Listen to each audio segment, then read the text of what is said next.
Hello, everyone, and welcome into the SunDevilSource Postgame Show. I'm Blake Neiman here with Chris Cartman at Mountain America Stadium following Arizona State's big season opening win, 48-7. The final score, nearly a shutout victory. It would have been the Sun Devils' first shutout win since 2013 in a season opener.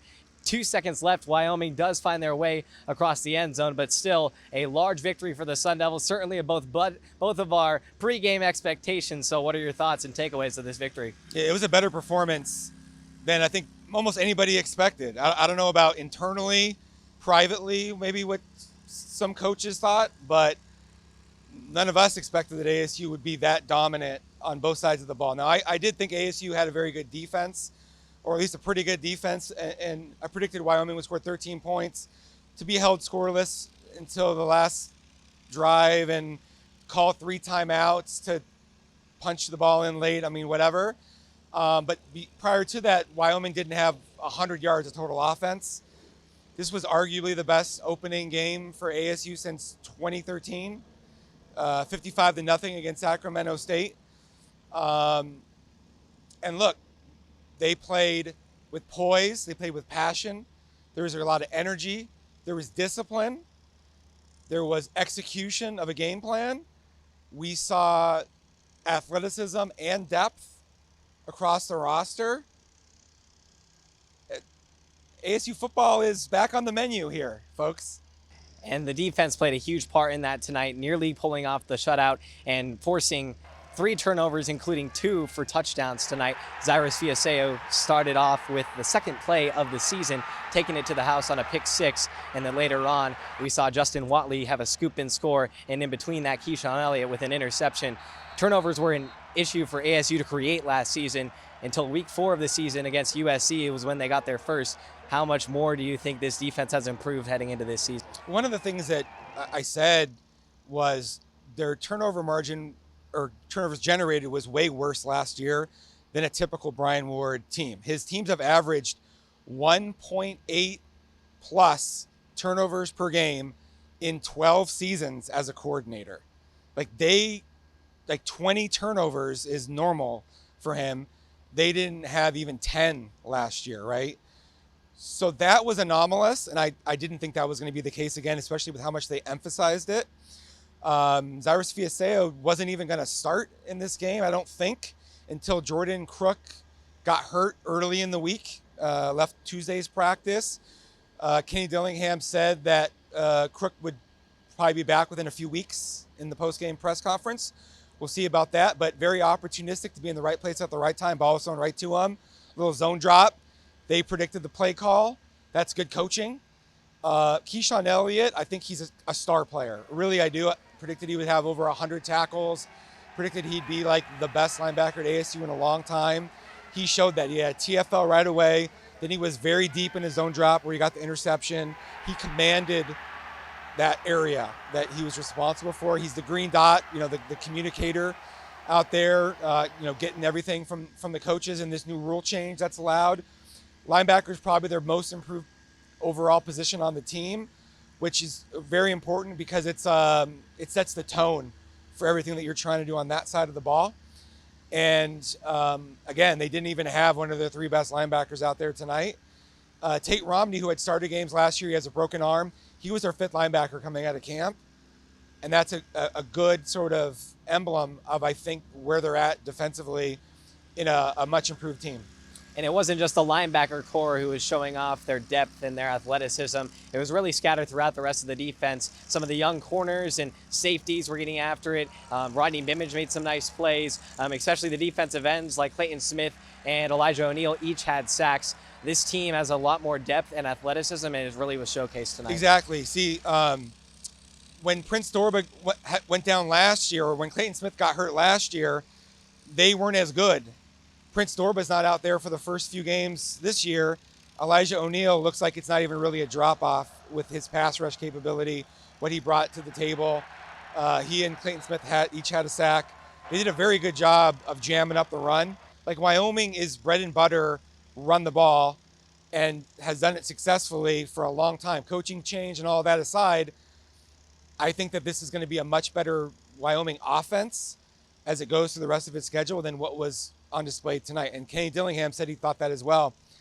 What they did up front between Jeff Clark, CJ Fight, Jacob Kangaika, like they didn't make a lot of stat stuffing type plays, but like how many explosives did Wyoming have? So few. And they were intense in their pursuit. They were hitting hard. They were very The athleticism was really good. Running to the football on the perimeter, preventing anything that was a big play in the passing game from developing. Like we knew that coming in, their untested corners, Keith Abney, Javen Robinson, how would those guys perform? First game, lesser opponent, of course, very solid. Safety is one of the best positions on the team. We kind of already knew that, playing Shamari Simmons and nickel. That wasn't going to be a problem.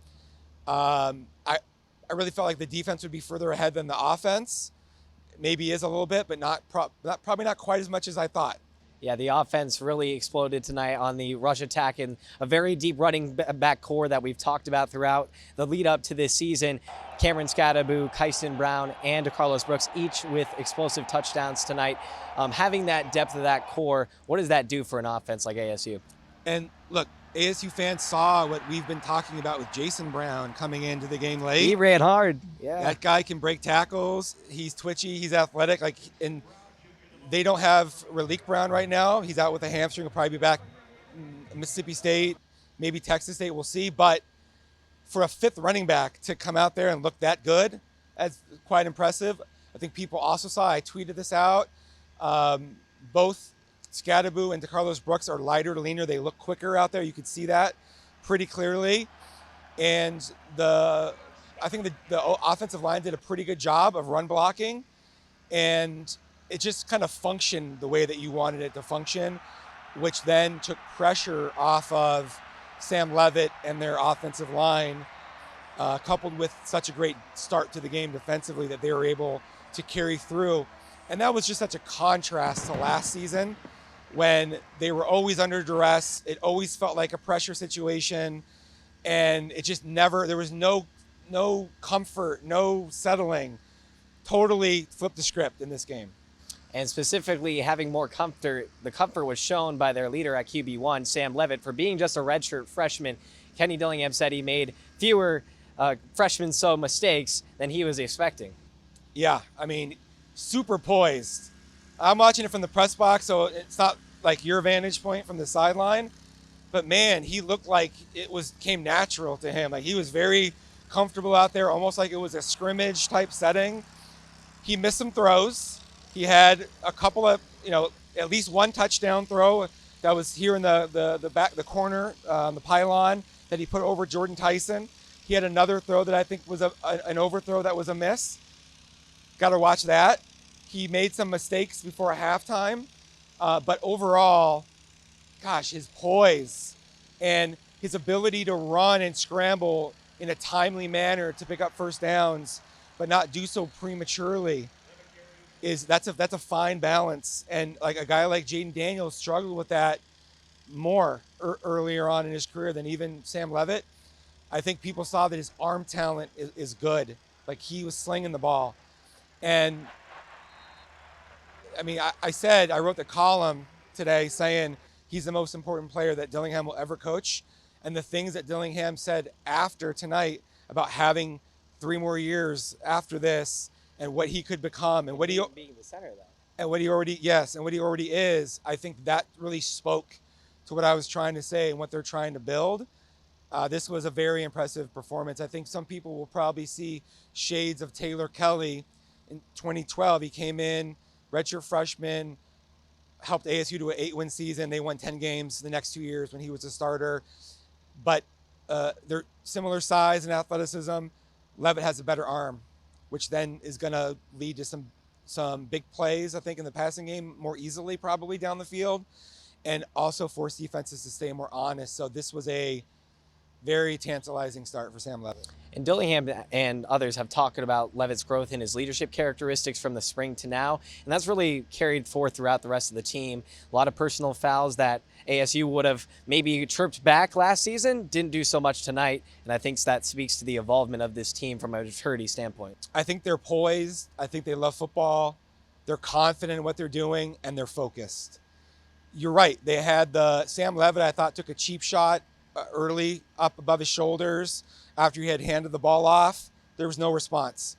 Then there was a horse collar that I thought was pretty dangerous on a tackle that was made on an ASU ball carrier.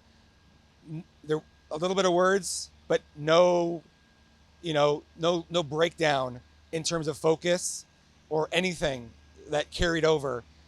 2 years ago, this team would have lost its mind. A year ago, maybe even it would have unraveled to some degree or lost its cool. Tonight, ASU had 4 penalties. We're talking about a team that is athletic, talented, deep, but also playing sound, smart football relatively early on in a new tenure. And that also bodes well to what their future can be. And yet, they were ranked in the preseason as the worst team in the Big 12. And Kenny Dillingham has emphasized that, of not wanting to say we were underrated, we were overestimated. No, we were. This is what the narrative is around us. But what do you think they are now and how they're comparing to the preseason expectations? It was so interesting that he pointed out the bad drive that they had before the end of the first half, where Levitt took a delay of game penalty. He got sacked, pushed them deeper into field goal range. Ian Hershey missed a field goal. They had later on, Carson Kiefer missed a field goal. And he was kind of frustrated by I think the end of the first half, which shows you that he's still focused on, like, how can we be better? Overall, I think that he doesn't want his players to believe that they've arrived. And so he wants to keep that narrative of people think that you suck and you haven't done anything. And it is true that you have to show it, because beating Wyoming, it doesn't matter if you then go on and you have bad performances in your next several games or whatever. But my personal opinion is this is a head and shoulders better team than a year ago. Sam Levitt is the guy. He's QB1. They didn't really have that last year, but he has the maturity, the work ethic, the leadership, the intangibles, plus good physical tools. Their defense, deep, athletic, talented in key areas, and they have plenty of skill players offensively to surround Levitt. Offensive line protection, they had Max Yohanator gave up a sack tonight. Then later on in the game, Josh Atkins gave up a sack tonight. And Wyoming didn't have the quicker, more athletic pass rushers on the edge. And so that's a concern that remains, how well they're going to be able to handle pressure from the edge, or teams that are heavier blitz, heavier stunt type in subsequent weeks. We're going to need to see answers on that. But look, overall, this was a very encouraging performance by the Sun Devils that I think showed everybody in attendance, everybody who watched it at home, that this program has taken a significant step forward building into year 2. And it's going to be a fun ride, I think, for ASU fans to be a part of. And Kenny Dillingham says he wants the place packed next week as ASU looks to pull off, in his words, their first victory over an SEC team when Mississippi State comes to town next Saturday. But thanks so much for tuning into the SunDevilSource Postgame Show. That's Chris Cartman. I'm Blake Neiman. We'll catch you next week. Sun Devils win here tonight, 48-7, the final.